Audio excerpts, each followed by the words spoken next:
Već drugu godinu za redom, na Dan državnosti Republike Srbije, najviša građevina na svetu Burdž Kalifa svetli u bojama naše nacionalne zastave. Ove godine, pod posebnim uslovima propisanim zbog pandemije virusa korona, u Dubaju, u neposrednoj blizini ovog velelepnog arhitektonskog dostignuća, okupila se manja delegacija na čelu sa ambasadorom Republike Srbije, njegovom ekscelencijom Stanimirom Vukićevićem i pripadnicima jedne od vladarskih porodica u Emiratima kako bi propratila ovaj događaj. Pa evo, ja bih prvo hteo da čestitam praznik svim Srbima. Danas je naš dan državnosti i mislim da Srbi svuda po svetu su danas srećni. I mislim da svi Srbi u svetu žele dobro Srbiji, svi govore živela Srbija, da bude prosperitetna, stabilna, mirna, da životni standard raste i da Srbija ima svoju jaču i jaču međunarodnu ulogu. A meni je stvarno veliko zadovoljstvo da sam drugi put zaredom u 2 godine uspeo da Burdž Kalifu, ovu zgradu, kako se zovu, krov sveta, obojem u boje naše nacionalne zastave. Ambasador Srbije u Ujedinjenim Arapskim Emiratima ističe da ovaj gest nema samo kurtoazni značaj, već da je potvrda uzajamnog poštovanja i odlučnosti da dve zemlje nastave putem saradnje na različitim nivoima. Nije to simbolika, to je mnogo više od toga.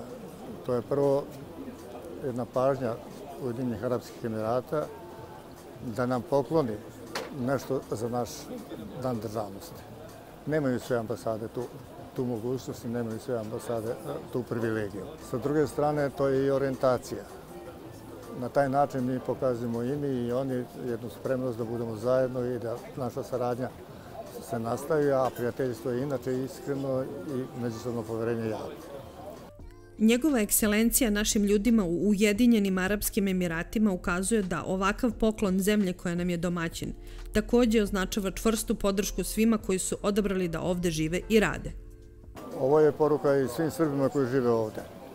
Ja mislim da nema Srbina, pogotovo u ovoj godini COVID-a, koji kad bude video ovu zastavu na Burdž Kalifi, neće se osjećati ponosnim i neće povratiti samopouzdanje i poverenje i u krajnjem slučaju shvatit će da u ovoj zemlji nije baš 100% stranaca.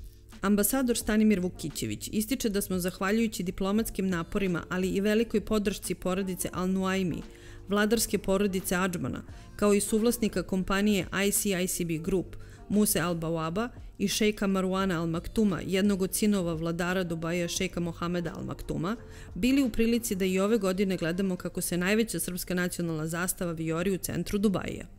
Na kraju, hteo bih da se zahvalim, pre svega Ministarstvu inostranih poslova Ujedinjenih Arapskih Emirata, Burdž Kalifi i veliku zahvalnost dugujem šejku Marwanu, koji je od prvog dana pa do danas bio stalno podrška da u ovom uspemo.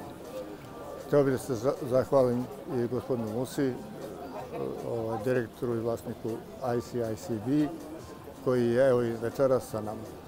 Konačno, šejku Mohamedu, bratu od vladara Adžmana, koji je danas došao da podeli radost sa nama ovde, da vidi ovu zastavu, što je retka prilika i ja mislim da nijedna etnička grupa ovde nema tu privilegiju da neko iz vladarske porodice dođe na otvorenom prostoru i da gleda srpsku zastavu, da se rade onako kako se i mi rade. S velikom radošću ovaj događaj dočekao i predstavnik Srpske privredne komore u Dubaju, Marko Selaković. Ovo je još jedan dokaz koliko je iskreno prijateljstvo Srbije i Ujedinjenih Arapskih Emirata i koliko iskrene prijatelje imamo zapravo u ovoj zemlji. Jer u uslovima pandemije koji postoje svuda, ne samo da su Emiraćani kao naši partneri i kao neko ko nam zaista pomaže kroz sva ova vremena pokazali solidarnost, oni su sada pokazali dodatno poštovanje, istaknuvši srpsku zastavu na najvišu zgradu na svetu. Ja samo mogu da u ime srpskih privrednika i u ime Kancelarije Privredne komore Srbije u Dubaju izrazim svoju beskrajnu zahvalnost na svemu što rukovodstvo ove divne zemlje, Privredna komora Dubaja i svi privrednici iz Emirata čine za nas i na svom poštovanju koje iskazuju Srbiji i srpskom narodu. I naravno da čestitam svima Dan državnosti Republike Srbije. Uz zvuke naše nacionalne himne, boje srpske zastave zasvetlile su na najvišoj kuli na svetu tačno u 20 časova i 10 minuta po lokalnom vremenu.